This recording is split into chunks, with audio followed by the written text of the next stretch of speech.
Welkom bij het derde deel van ons Super Bowl dagboek. Vandaag gaan we het hebben over het stadion, het University of Phoenix Stadium. Ik sta hier bij Pat Tillman, of toch een standbeeld van Pat Tillman. De man speelde tussen 1998 en 2002 voor de Cardinals, nam daarna geen nieuw contract, maar ging zijn land dienen. Nam dienst als Marine en sneuvelde in Afghanistan door friendly fire. Vandaar ook dit eerbetoon. Meer informatie over het stadion, dat krijgt u van David Cox. Hi, I'm David Cox. I'm with Global Spectrum, the management company of University of Phoenix Stadium, home of Super Bowl 42.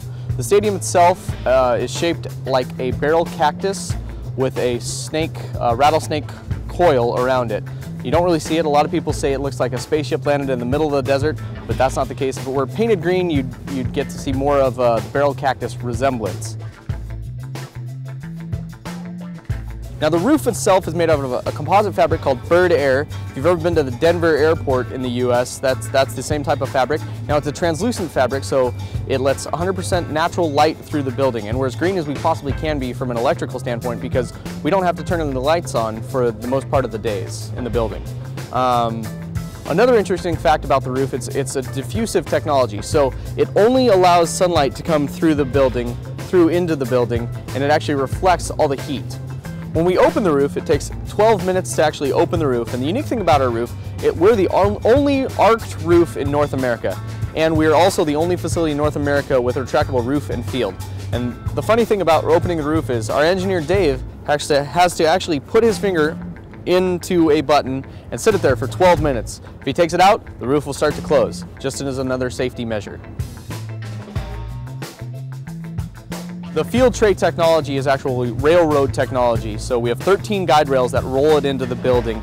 The tray itself weighs 18.9 million pounds and it takes about 75 minutes to roll it in. What we do is plug it in on one side, roll it in halfway, plug it in on the opposite side, and roll it in the rest of the ways. Now the grass that you see during the Super Bowl is actually from Alabama, and it was shipped in on refrigerated semis.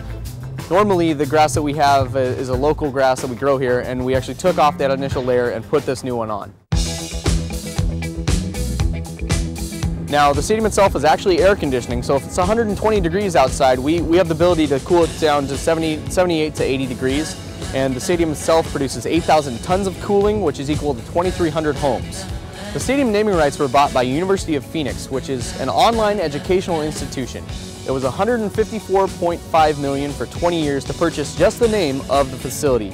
Now, the unique thing about that is University of Phoenix doesn't have an athletic program whatsoever. Another unique feature about the stadium is the sight lines in the building. When you walk in, you're actually on ground level. What we did is take about 30 feet of dirt out to keep the sight lines where they are. This is one of the best sight lines in the NFL. There's no other facility where you can be getting a beer in the concession line and actually see the game on the field, other than University of Phoenix Stadium in Glendale, Arizona. Het veld is naar binnen gereden, het gras en het stadion zijn klaar voor de wedstrijd. De Patriots en de Giants maken zich klaar en wij zorgen voor een vierde aflevering die morgen uitgezonden wordt. Heeft u intussen vragen? primenfl@yahoo.com, daar moet u ze heen sturen. Tot morgen!